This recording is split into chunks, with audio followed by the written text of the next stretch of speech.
práctica de ir a almorzar de una forma social, o sea, les gustaba reservar en restaurantes y ir a comer en grupo y qué cosa vamos a comer, qué está de moda, la hamburguesa, las papas, o sea, era pura comida chatarra alrededor donde trabajábamos.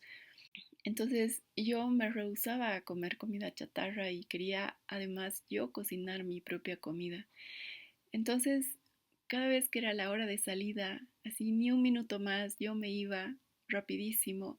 Y lo bonito era que yo me encontraba con todas las madres, así que se iban igual a sus casas porque iban a comer ellas con sus hijos y yo me iba a cocinar mi comida.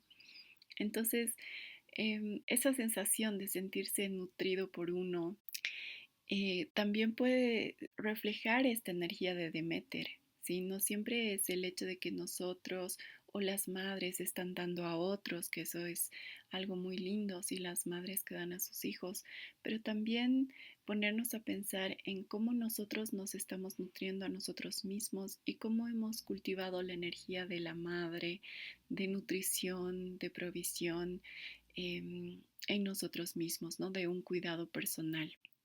Y saben, cuando pienso en los hijos que tenían estas mujeres y que cuidaban mucho y que los querían mucho, también me he puesto a pensar en las personas como yo que no tenemos hijos, que a veces tenemos creaciones que las sentimos nuestros propios hijos.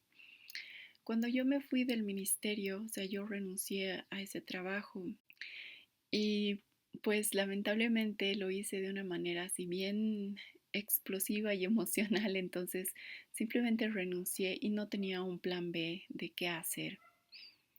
Y recuerdo que después de haber renunciado y me puse así en mi casa, yo vivía sola en ese entonces estaba en mi casa y decía, ok, ¿qué voy a hacer ahora? ¿Cómo realmente voy a trabajar? ¿Cuál va a ser mi trabajo ahora? Entonces ya no quería trabajar en el mismo sector ni en el mismo ámbito que lo había, en el que había trabajado antes. Y pasé un periodo haciéndome instructora de yoga, pero sabía que quizás con el yoga no siempre ganas todo el dinero que necesitas. Entonces, yo había estudiado para ser docente de la universidad y me dije, ok, voy a hacer un trabajo que sea mixto, o sea, voy a ser independiente como instructora de yoga y voy a ser dependiente como docente de las universidades y voy a enseñar aquello que sé. Ok, ese era mi plan. Y esto yo lo puedo un poquito comparar con los ciclos de la siembra y la cosecha, porque desde el punto de vista de dos aspectos. El primero, como la siembra, digamos, de las semillitas y del hijo que quieres gestar, que sería mi nuevo trabajo, ¿no? El nuevo trabajo que yo había pensado. Y la cosecha sería como que ya a ver si realmente lo lograba, ¿no? Si lo lograba hacer. Y también desde el otro punto de vista, a mí me interesó la parte de crear una ciclicidad con mi trabajo, porque yo sabía que las clases de yoga no son requeridas todo el tiempo. Hay momentos en los que nadie pasa clases de yoga porque o están de vacaciones o hay mucho trabajo, entonces hay una ciclicidad. Y también las clases de la universidad, porque ah, en la universidad se enseña por semestres, ¿no? Entonces hay un semestre, se hace una pausa, luego otro semestre, luego la pausa de Navidad, etcétera. Y recuerdo haber hecho como unos horarios, o sea, me fijaba en el calendario y decía, ok, en este periodo voy a estar dando clases en la universidad y en este periodo voy a estar dando clases de yoga.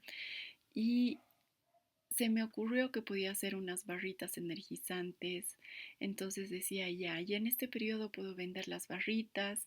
Y hice todo como un mix que preveía esa ciclicidad natural de los trabajos. Entonces yo me sentía así en esa como en esa olita de ir en las siembras y las cosechas. En los tiempos de siembra yo sacaba mis clases de yoga y épocas de cosecha me contrataban a mí en la universidad, así me sentía. Y tuve un reto en en ese momento, o sea, yo lo había planificado muy bien. Y cuando comencé a decir a mi familia que iba a abrir mi NEET, que sería el modo de facturar cuando eres un profesional independiente, porque en las universidades te pedían que emitas una factura. Mi familia fue completamente reacia, así todos así me dijeron, no, te va a ir re mal, vas a estar pagando multas, eso es lo peor que se puede hacer, o sea, querían disuadirme completamente de hacer eso.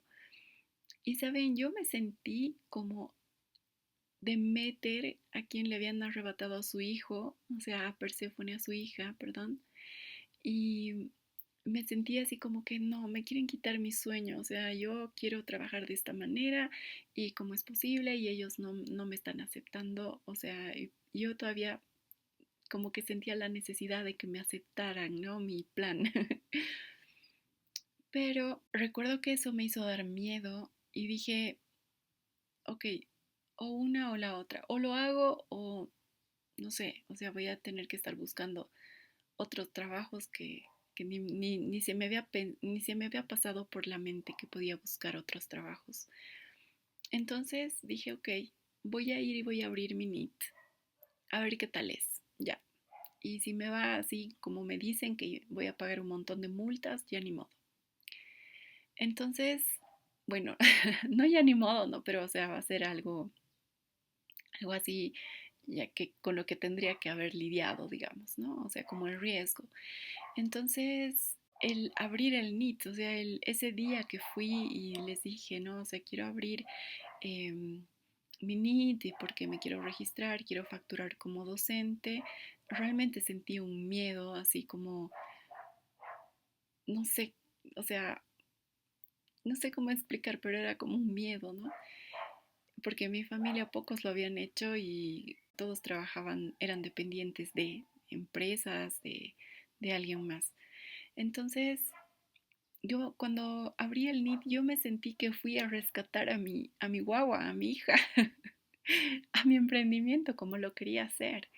Y cuando ya abrí el NIT, sí preveí esto, ¿no? Y contraté una contadora y me fue bien, o sea, algunas veces había multas, pero no era tan grave como me lo habían puesto. Y así funcionó más o menos unos 3 años y sentí esa sensación de recuperar algo que me querían quitar, ¿no? Entonces, no, o sea, yo quiero este hijo que sea de esta forma. Y saben, después de ese momento en el que yo sentí que había recuperado otra vez a mi emprendimiento, sentí ese renacimiento que vivió Demeter también, porque se renovaron mis finanzas, o sea, sentí una renovación en mis finanzas, el dinero comenzó a llegar de una manera diferente, pero comenzó a llegar. También sentí un renacimiento en mi espacio social, porque ya estaba haciendo otro trabajo y ya me sentía como que útil en la sociedad, entonces también sentí así un renacimiento en ese sentido. Y el tercer renacimiento que viví fue el de sentirme que pude materializar una idea así como la había planificado, ¿sí? Em, entonces sentí como un renacimiento de mi propia persona. Soy esto nuevo, sí, soy la nueva Daniela que ahora pues quiere trabajar de esta manera, que es profesora de yoga y es docente de la universidad y entonces sentí ese renacimiento también, así como Demeter vivió un renacimiento cuando su hija retornó, sí, y ella comenzó a enseñar los misterios eleusinos y todo eso. Yo viví un renacimiento en esos ámbitos. Me gusta también el hecho de que Demeter, después de haber vivido este suceso con su hija, ella comienza a crear esta parte más mística de ella, ¿no? Y comienza a enseñar a las personas sobre los propósitos y sobre el no tenerle el miedo a la muerte. y me da la sensación de que ella como que hizo esa integración de la que estamos hablando acá en el podcast, ¿no? Hizo como una sanación, también perdonó a todo lo que le había sucedido a su hija, perdonó a Zeus.